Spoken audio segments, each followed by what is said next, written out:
What's up mga Katoy TV Sports? Welcome back dito po sa ating channel. Ating pag-usapan nandiyan na, and of course, shoutout ko po.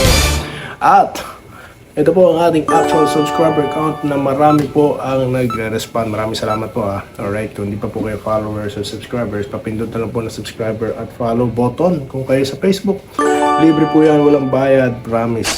At palike na lang po sa inyo pong mga regular followers and subscribers natin. Alright, ito na po ang ating inaantay. This is the moment that we're waiting for.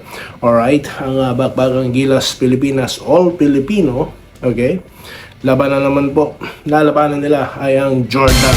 Okay, so sa nakaraang content mga boss, ipinakilala ko sa inyo, di po ba, yung mga dapat bantayan. Okay, patungkol po sa Jordan, mga big man po, no, na kailangan, check nyo na, huwag nyo nang pa-rebound din yung mga scorers, no? Okay? Na talagang alam nating i-score, bibit-bit sa Jordan. Kasi wala tayong Justin Brownlee, no? Alright, pero ito po, no? May makasinabi ang ilang mga players ng Gilas Pilipinas, okay? Number 1 nga dyan, itong si Papa Dwight. Ano pong sabi ni Papa Dwight? Yung talaga pong margin of error nila, no? Di ba? Napakanibis. Kailangan po, no, halos lahat ng tira nila or kailangan ng mga tira nila pumasok sa labas, no. Okay.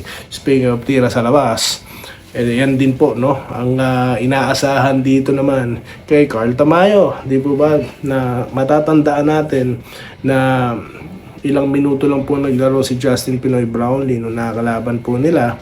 Yan pong New Zealand, no, at nagtala po siya ng 17 points, di ba? Nakita natin yung 3-point shooting dyan neto ni Carl Tamayo. Okay, kaya po isa siya sa nabanggit ni Coach Tim ko, no, na may leadership role. Tatlo sila niyan si KQ, siya at si Papa Dwight, di po ba? Pagdating naman po sa scoring, although sabi niya nga hindi naman niya, no, sa papalitan itong wala namang makakapalit kay Justin Pinoy Brownlee, di ba?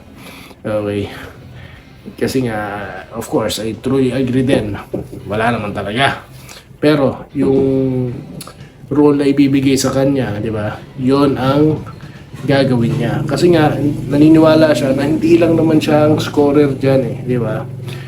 Kaya yung role talaga dun siya mag-i-stick. Okay. At sabi naman po ni Coach Tim ko, di ba, they are all excited, no, into this laban, no, all Filipino. Okay, sabi ko naman po, ako man mo, no, ang inyong abang linggo, talaga pong excited din na maglaro, no, ang Gilas all Filipino. Okay, alright, so yan po yung mga remarks of those individuals, no, alright, sa loob ng Gilas Pilipinas. Final 12 na po yan, ha. Okay, kung na-miss nyo po ang ating live, tinalakay po natin doon yung final 12 po natin at takat nga po dyan si Justin Arana at ito naman si RJ Barrientos. At meron din pong pahayag, okay, ito si Coach Delta Pineda na-interview po kagabi, okay, nila Pau Salud at itong si Ginoong Homer Saison.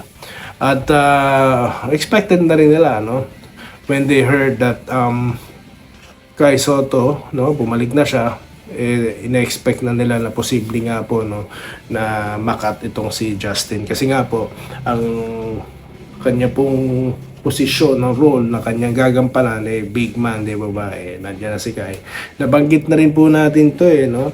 Yun nga lang, kala ko, instead of Troy Rosario, siya yung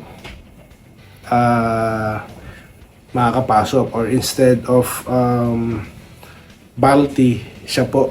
Kasi nga po, kung pagkukumparahin mo sila sa PBA, di ba, mas scoring, po talaga threat itong si Arana. Pero mapapansin po natin, most of those shots, no, is in the paint. Okay, so more of a big man role.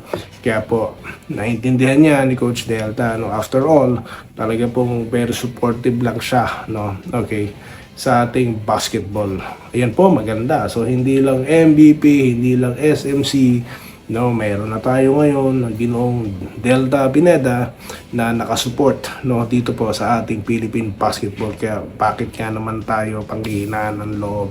Kaya sa tanong na kaya bang talunin ng Japan, kaya. So, bakit Japan? Jordan, kayang-kaya po natin yan. Alright? I truly believe. Okay, so mamaya po magsama-sama tayo sa live, no, habang pinapanood po natin ang Bakbakang Gilas Pilipinas at Jordan. Magkakaroon po tayo ng live reaction, no. Masarap po manood habang may kausap. Okay. Kaya sama-sama po tayo. 8:30 po yan, ha, sa mga nagtatanong. 8:30 po yan. Okay?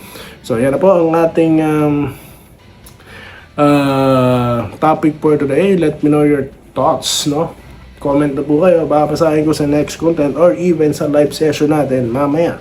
Okay, so ano na po tayo? Shoutout na po tayo mga boss, ha?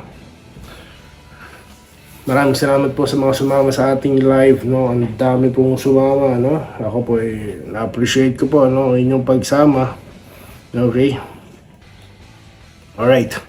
Ito, basahin na natin ang inyong comment. Ito po yung mga hindi ko nabasa, no? Okay. Si Sir Christian Arahan, shoutout po sa inyo. Alright, si Joseph Pineda, okay, shoutout. Mamaya na ang laban, okay. At sa Sunday naman daw po ang Iran, alright, good luck daw po. Ito, mukhang nabasa na natin ang comment. Alright, well, most of the comment already nabasa ko na. Okay, so si Alpi Gomez hindi pa yata. Hindi, nabasa ko na rin. Okay. That's good. Si Ginoong Andresito Alantason, no, do your best for the win, no. Good luck daw po sa ating Gilas Pilipinas. Bobby Payawal, hi Kabayan Doy, thanks sa magandang balita mo. Welcome po sir, no. Maraming salamat din po sa patuloy na pag-tune in sa atin. Alright, nakita naman po natin maraming mga vloggers na ngayon, di ba? At kayo nakatune in sa akin, no? Kahit ng balita channel lang tayo, kumpara po sa kanila, ang lalaki ng channel, no? Ang ating views, nakikipagsabayan. Ano po ibig sabihin yan? Kayo po yung nagtitiwala sa akin. Kaya po ako po yung nagpapasalamat, no, ng marami po sa inyo. Okay, mga Kadoy TV Sports, alright?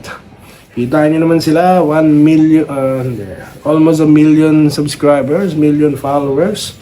Di ba? Yung iba is around 50,000 subscribers. Pero mga views natin, mga boss, hindi nagkakalayo, no? Kaya, libo pa rin, no? Kaya maraming salamat po, ha? I really appreciate it, you guys, okay? Irene Quiles, good evening, good morning na po, no? Ay, siya nga pala, good morning sa inyo dyan sa Pilipinas, ha? Mga Kadoy TV, no? Okay? Ito po, may wish si Sir Bobby Payawal. Wish na lang natin na good luck sa team natin. Yes.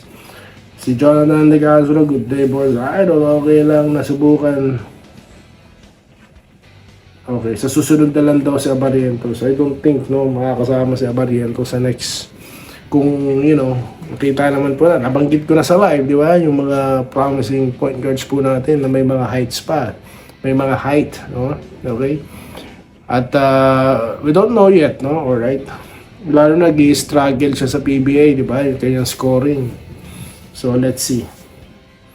Alright, dito tayo kay Jonathan De Castro. Good day, boss. Idol, okay lang. Ito, sa kanya pala yung comment na yun. Clemente Bustamante, good day.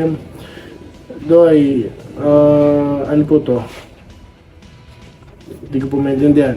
Enrique Rivera, good day, Idol. Doy, malakas yung Gilas kontra Pelo ang Jordan. Diyan, kaya win ang Gilas. Alright, let's see.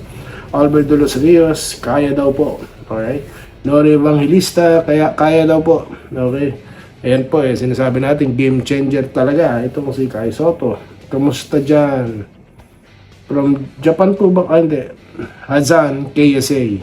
Kingdom of Saudi Arabia. Okay. Nori Evangelista, tayo po yung nasa mabuting kalagayan. Kamusta po kayo dyan sa Saudi? No, sir. Alright, Gilas po doy. Gilas daw, sabi ni Clemente Bustamante. Ricky Rivera, puso pala, dami kasi. Alright, Alan Nilagan, bakit wala si Justin Brownlee? Yan po, nabanggit na po sa maraming pagkakataon, no? Headline na rin po sa atin dyan sa Pilipinas. kung bakit wala si Justin Brownlee. Siya po ay hindi pa rin po nakaka-recover sa kanyang injury, no? Okay. Yun po ang tanging dahilan ng absent po, no, ni Justin Brownlee. Okay, Ramon Noblesa, si Aranya siguro pwede ipalit kay Abay. Si RJ naman, antay lang sa tamang panahon. Well, they still think Abay is effective, no? And let's see what Abay can do, no? Anyway, ito na yata yung kanyang final, Gilas stint, no?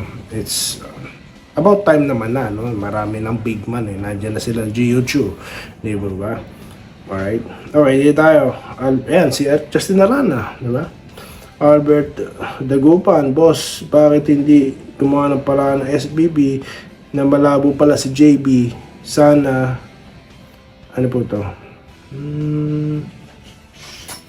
Si Kwame na lang, Ange Kwame, no? Napaliwanag na rin po yan kung bakit hindi si Ange Kwame ang naging option ng Gilas. Kasi nga po, si Ange Kwame may kontrata sa France, no?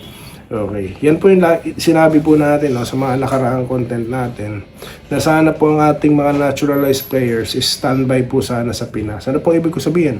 They should be allowed, no, to play in our Philippine Basketball Association. Di ba? Kasi ang pagkakaalam ko, hanggat wala kang dugong Pilipino, hindi ka pwede maglaro sa PBA. Dapat po tanggalin na yan, no? Or pangit na salitang tanggalin. I-revise natin, no? Dapat may special, no, or may exemption dyan ang mga naturalized player. Kasi nga, they are representing your country. Tapos they are not allowed to play in the Philippine National League. Ano naman yun, di ba? So para po, pagkakailangan natin, hindi siya nakatali sa ibang bansa. Okay, alright. O baka sabihin naman ng iba dyan, sa sahod or what. I do not know.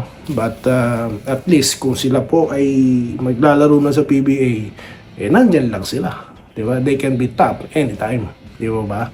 Katulad po ng mga nandyan. Si Justin Brownlee, injured nga lang. Kaya hindi po nakasali.